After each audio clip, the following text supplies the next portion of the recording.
چلیں بسم اللہ الرحمن الرحیم. تو دیکھیں اس میں اور اس میں فرق ہے. میں یہ دیکھ رہا تھا, یہ دیکھیے صفحہ نمبر 44 سے یوں بات چلی ہے کہ نعمتیں یاد دلانے کے بعد اب یہود کی کچھ قباحتیں یاد دلاتے ہیں تاکہ شاید ان کو یاد کر کے کچھ لحاظ کریں اور ہدایت کو قبول کریں. آپ کے پاس نہیں ہے کتاب سامنے؟ اچھا, ابھی صفحہ نمبر 44 جہاں پہ آیت نمبر 83 ہے وہاں پہ حضرت نے پھر پہلی قباحت لکھی ہے وَإِذْ أَخَذْنَا مِيثَاقَ بَنِي إِسْرَائِيلَ سے.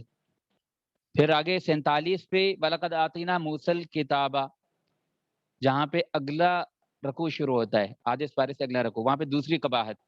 اب تیسری قباحت کا تذکرہ کیا ہے وہ مسنگ ہے. پھر آج کا جو سبق ہو رہا ہے وہاں پہ چوتھی قباحت لکھا ہے. تو اس لیے میں کہہ رہا تھا کہ یہ جو ہے اب یہاں پہ جو ہے جو ابھی اسکرین پہ سامنے آ رہا تھا وہاں پہ چوتھی قباحت کی جگہ 7واں کفر لکھا ہے. تو اس کا مطلب ہے یہ ریوائزڈ ورژن ہے جو ادھر کمپیوٹر پہ ہے, میرے پاس ریوائزڈ نہیں ہے. تو یہی پھر سامنے ہونا چاہیے. یہ کون سا ہے؟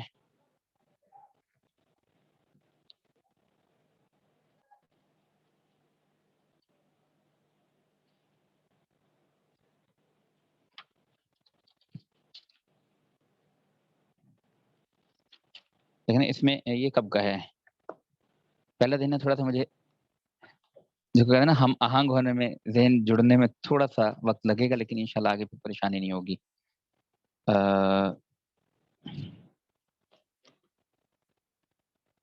دیکھیں یہ یہاں پہ صفحہ نمبر 65 ہے. یہ بھی میرے پاس یہ والا نسخہ ہو, یہ کس کا ہے؟ ہاں ادارے کا ہے, ٹھیک ہے. تو بس میں پھر یہی سامنے رکھ رہا ہوں. تو ہاں اس میں عنوانات بھی تھوڑے سے مختلف ہیں اور وہاں پہ بھی اشکال ہو رہا تھا کہ یہ جو اتنے بتائے ہیں اس کی تعداد زیادہ بن رہی ہے, تو یہ حضرت نے یہاں پہ ریوائز کیا ہے تو بہتر ہے.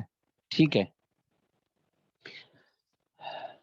یہ مضمون کچھ یوں چل رہا ہے پیچھے سے کہ پہلے اللہ تعالیٰ نے نعمتیں یاد کروائیں اور اس کے بعد پھر کہا کہ اتنی نعمتیں کی تو تمہیں ماننا چاہیے, اس کے باوجود تم نہیں مانتے اور کفر کرتے ہو, یعنی نافرمانیاں. پہلا, دوسرا, تیسرا, یہ آج کے سبق میں 7واں کفر بیان ہو رہا ہے کہ 7واں کفر کے بعد یہود نے حضور اکرم صلی اللہ علیہ وسلم سے یہ سن کر کہ جبرائیل علیہ الصلوۃ والسلام وحی لاتے ہیں کہا کہ ان سے تو ہماری عداوت ہے, ہماری قوم پر ہولناک واقعات اور سخت سخت احکامات انہی کے ذریعے آتے رہے ہیں, جبکہ حضرت میکائیل علیہ الصلوۃ والسلام بہت خوب ہیں, باریاں وہ پوری کرتے ہیں, اگر وہ وہی لایا کرتے تو ہم مان لیتے. تو اس کا جواب ارشاد فرمایا قل من كان عدوا لجبريل فإنه نزله على قلبك بإذن الله مصدقا لما بين يديه وهدى وبشرى للمؤمنين من كان عدوا لله وملائكته ورسله وجبريل وميكال فإن الله عدو للكافرين. ترجمہ کہ کل کہہ دیجئے من کان عدوً, من وہ شخص جو کانا ہوا عدوً دشمن لجبریل, جبریل علیہ الصلوۃ والسلام کا, فَإِنَّهُ نَزَّلَهُ تو سو اس نے تو اتارا, ہو اس کو یعنی اس کلام کو, علی قلبک تیرے دل پر, یعنی جبریل علیہ الصلوۃ والسلام نے اس کلام الہی کو آپ کے دل پر نازل کیا بِإِذْنِ اللَّهِ اللہ کے اذن سے, مصدقا لما آگے اس کی حالت بیان کر رہے ہیں کہ یہ کلام کیسا ہے جو آپ کے دل پہ نازل ہوا, مصدقاً اس حال میں کہ یہ کلام سچا بتانے والا, تصدیق صدق یصدق تصدیقاً, تو مصدقہ حضرت نے ترجمہ کیا کہ یہ کلام سچا بتانے والا ہے, لما بین یدیہ اس کلام کو جو اس کے پہلے ہے, لفظی ترجمہ بین یدیہ جو سامنے ہے, تو لما بین یدیہ جو اس کے سامنے ہے, مطلب جو اس سے پہلے کلام آ چکا وہ سامنے ہے, اس کے بعد یہ آخری ورژن آ رہا ہے اللہ کے کلام کا. تو اس کو کہا جو اس سے پہلے ہے، بین یدیہ لفظی ترجمہ جو سامنے ہے، یعنی جو اس سے پہلے ہے توراۃ زبور انجیل. تو اس کلام کو یہ قرآن سچا بتانے والا ہے. وَہُدًى وَبُشْرًى اور ہدایت ہے اور خوشخبری ہے للمؤمنین ایمان والوں کے لیے. من کان عدوا، یہ دیکھیے رک گیا، من کان عدوا، کان میں تھوڑی ٹون آئی تھی، من کان عدوا للہ وملائکتہ، جو کوئی ہوا دشمن اللہ کا اور اس کے فرشتوں کا، وجبریل ومیکالا اور اس کے پیغمبروں کا، اور من کان عدوا للہ وملائکتہ اس کے فرشتوں کا، ورسولہ اور اس کے پیغمبروں کا، جبریل ومیکالا اور جبرائیل اور میکائیل کا، فإن اللہ تو یقیناً اللہ، تو بے شک اللہ، عدو للکافرین دشمن ہے ان کافروں کا. تفسیر یعنی یہی بات جو ساری بیان ہوئی ان دو آیات میں، اس کی 12 تفسیر. کہ محمد صلی اللہ علیہ وسلم آپ ان سے یہ کہیے کہ جو شخص حضرت جبرائیل علیہ السلام سے عداوت اور دشمنی رکھے تو وہ جانے کہ اس کے اپنے دل کا معاملہ ان سے دلی طور پر دشمنی ہے. لیکن اس بات کو قرآن کے نہ ماننے میں کیا دخل، کیونکہ اس میں تو وہ محض سفیر ہیں اور سفارت کے طور پر انہوں نے یہ قرآن پاک اللہ تعالیٰ کے حکم سے آپ کے قلب پر اتارا ہے.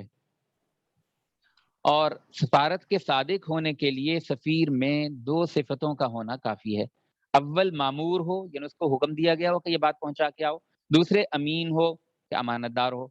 امین ہونے سے تو یہود کو بھی انکار نہ تھا، وہ صرف عنادن یعنی دل کی دشمنی کی وجہ سے قرآن کے من جانب اللہ ہونے کا انکار کرتے تھے. رہا معمور ہونا، اس کو ذکر کر دیا کہ حضرت جبرائیل علیہ السلام خدا کے حکم سے لائے ہیں، یعنی یہ بات کہ اللہ نے بھیجا ہے تو اس کو اللہ نے ذکر کر دیا کہ وہ اللہ کے حکم سے لائے ہیں. یہ جو کہا نا کل من کان عدوا لجبریل فإنه نزله على قلبك بإذن اللہ، تو یہاں پہ جو آیت ہے اس میں بتا دیا کہ یہ بات تھی کہ اللہ نے ان کو حکم دیا ہے یا نہیں.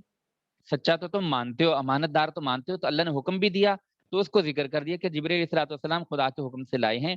اب ان کے علاوہ لانے والے کی دیگر خصوصیت کیوں دیکھی جاتی ہے؟ لانے والے کی اس کے علاوہ دیگر خصوصیت یعنی کہ وہ ایسا حکم لا رہے ہیں جو توراۃ زبور انجیل کے خلاف ہے، یہ اس کی خصوصیت ہے، اس کی صفت ہے. تو اس کو کیوں دیکھتے ہو؟ یہ دیکھو کہ بھیجنے والے اللہ نے واقعی بھیجا، ہاں بھیجا، اور لانے والا امین ہے، امانت دار ہے، تو ہاں امین ہے. تو یہ 2 چیزیں تو پائی جاتی ہیں. البتہ خود قرآن کو دیکھو کہ کیسا ہے، اس کی خود یہ حالت ہے کہ تصدیق کر رہا ہے اپنے سے پہلے والی آسمانی کتابوں کی، اور رہنمائی کر رہا ہے ضروری مصلحتوں کی، اور خوشخبری سنا رہا ہے ایمان والوں کو. اور کتاب سماوی کی یہی شان ہوتی ہے، اس میں رہنمائی ہوتی ہے، مصلحتیں بیان ہوتی ہیں، خوشخبری ہوتی ہے اور ڈر ہوتا ہے وغیرہ وغیرہ، وہ ساری باتیں اس میں پائی جاتی ہیں. بس قرآن ہر حال میں کتاب سماوی اور قابل اتباع ہے، یعنی اللہ کی آسمان سے اتاری ہوئی کتاب اور اتباع کے قابل ہے. پھر حضرت جبرائیل علیہ السلام کی عداوت سے اس کو نہ ماننا میری حماقت ہے. اب رہا خود مسئلہ جبرائیل علیہ السلام سے عداوت اور دشمنی کا، تو اس کا فیصلہ یہ ہے کہ حق تعالیٰ کے نزدیک خود اللہ تعالیٰ سے عداوت رکھنا، یا اس کے دوسرے ملائکہ سے عداوت رکھنا، یا اس کے رسولوں سے عداوت رکھنا، یا خود میکائیل سے عداوت رکھنا جن کی دوستی کا خود یہ دم بھرتے ہیں، اور ان سے سب سے عداوت رکھنا اور جبرائیل علیہ السلام سے عداوت رکھنا، یہ سب ہم پلہ شمار کیے جاتے ہیں. یعنی کسی ایک سے، کسی ایک رسول سے، کسی ایک فرشتے سے، یا ساروں سے، سب ایک ہی درجے کے گناہ کے انکار ہے. اور ان سب عداوتوں کا قانون یہ ہے کہ جو کوئی شخص خدا تعالیٰ کا دشمن ہو تو، اور اس کے فرشتوں کا ہو تو، اور اس کے پیغمبروں کا دشمن ہو تو، اور جبرائیل کا ہو تو، اور میکائیل کا ہو تو، ان سب کا وبال یہ ہے کہ اللہ تعالیٰ دشمن ہے ایسے کافروں کا. آگے یہود کا 8واں کفر. بعد یہود نے رسول اللہ صلی اللہ علیہ وسلم سے کہا تھا کہ آپ پر کوئی ایسی واضح دلیل نازل نہ ہوئی جس کو ہم بھی جانتے پہچانتے اور آپ پر ایمان لاتے. اس کے جواب میں کہا جاتا ہے کہ وہ تو ایک ہی واضح دلیل کو لیے پھرتے ہیں جبکہ ہم نے بہت سے واضح دلائل عطا کیے ہیں. تم ایک مانگتے ہو، یہاں دلیل نہیں دلائل ہیں. وَلَقَدْ أَنزَلْنَا إِلَيْكَ آيَاتٍ بَيِّنَاتٍ وَمَا يَكْفُرُ بِهَا إِلَّا الْفَاسِقُونَ.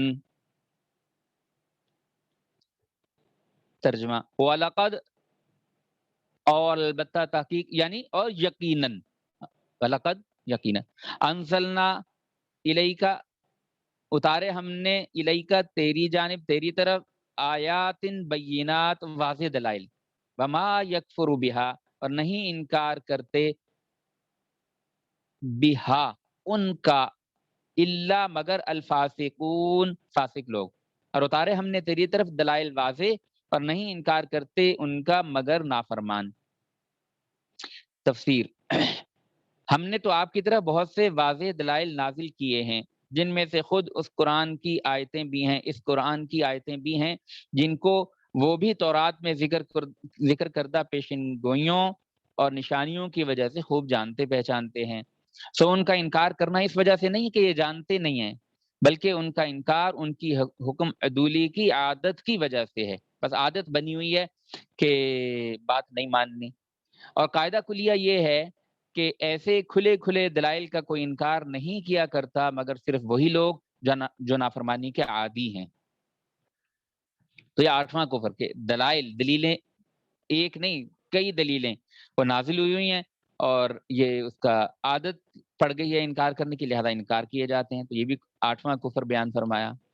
یہود کا نواں کفر: رسول اللہ صلی اللہ علیہ وسلم پر ایمان نہ لانے والے یہود کو جب وہ عہد یاد دلایا گیا جو ان سے رسول اللہ صلی اللہ علیہ وسلم پر ایمان لانے کے بارے میں تورات میں لیا گیا تھا، تو انہوں نے خود عہد ماننے سے ہی انکار کر دیا کہ ایسا کوئی عہد ہمارا ہوا ہی نہیں. اس کے متعلق ارشاد ہوتا ہے: أَوَكُلَّمَا عَاهَدُوا عَهْدًا نَبَذَهُ فَرِيقٌ مِّنْهُمْ بَلْ أَكْثَرُهُمْ لَا يُؤْمِنُونَ. أَوَكُلَّمَا عَاهَدُوا عَهْدًا، کیا جب بھی کریں گے کوئی عہد، عہد کریں گے، عہد کرنا، تو جب کوئی عہد کریں گے، نبذہ پھینکنا، تو نبذہ فریق منہم، تو نبذہ اس کو پھینک دے گی، فریق منہم ان کا ایک فریق، یا اس کو ان کی ایک جماعت، یعنی جب بھی یہ عہد کریں گے تو ان کی ایک جماعت اس کو توڑ دے گی، پھینک دے گی. بل اکثرہم، بلکہ ان کے اکثر، لا یؤمنون یقین نہیں رکھتے. تفسیر: کیا اس عہد لینے سے ان کو انکار ہے؟ اور ان کی تو یہ حالت ہے کہ انہوں نے نہیں کیا. اور اب بھی جب کبھی بھی یہ لوگ دین کے متعلق کوئی عہد کریں گے، ضرور اس کو ان میں سے کوئی نہ کوئی فریق نظر انداز کر دے گا. یعنی یہ عادت ہے ان کی. بلکہ ان تعمیل عہد نہ کرنے والوں میں زیادہ تو ایسے ہی نکلیں گے جو سرے سے اس عہد کا یقین ہی نہیں رکھتے. سو تعمیل نہ کرنا تو فسق تھا ہی، یہ یقین نہ کرنا اس سے بڑھ کر کفر ہے. یعنی آسان سی مثال اس کی یہ ہے، جیسے ایک ہے ملکی قانون کی پاسداری نہ کرنا، ٹریفک کا قانون توڑنا. تو ایک قانون کی تعمیل نہ کرنا یہ بھی گناہ ہے، اس کا بھی فائن ہوتا ہے. لیکن ایک ہے ملکی قانون کو نہ ماننا کہ یہ ہے ہی نہیں، غلط ہے، اس کو غداری کہتے ہیں.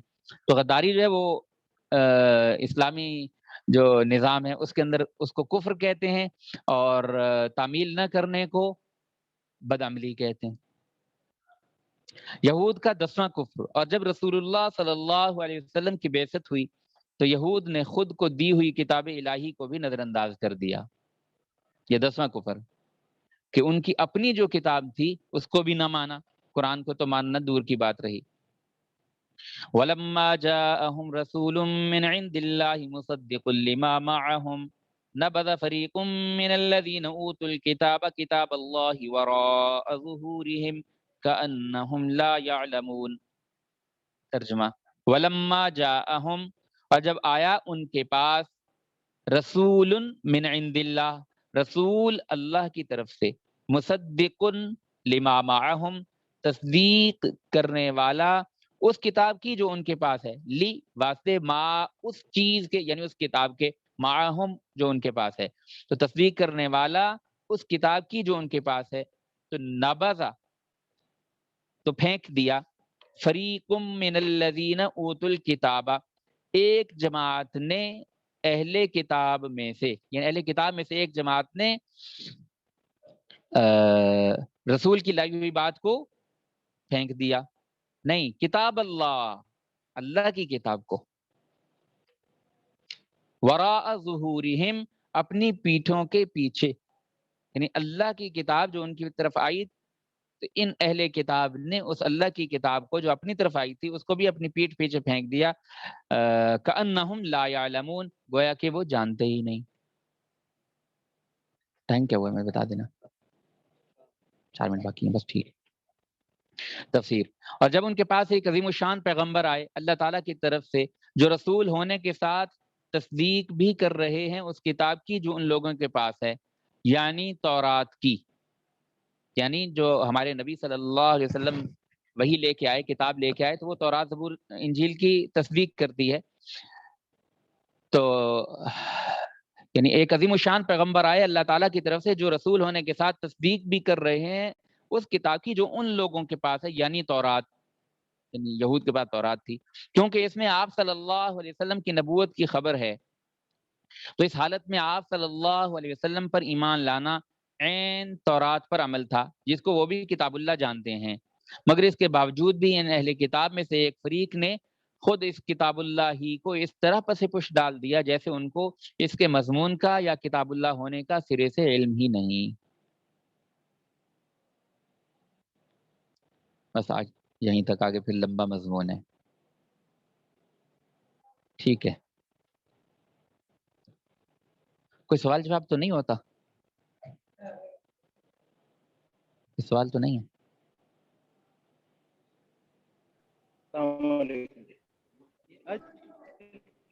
آواز صاف نہیں آ رہی۔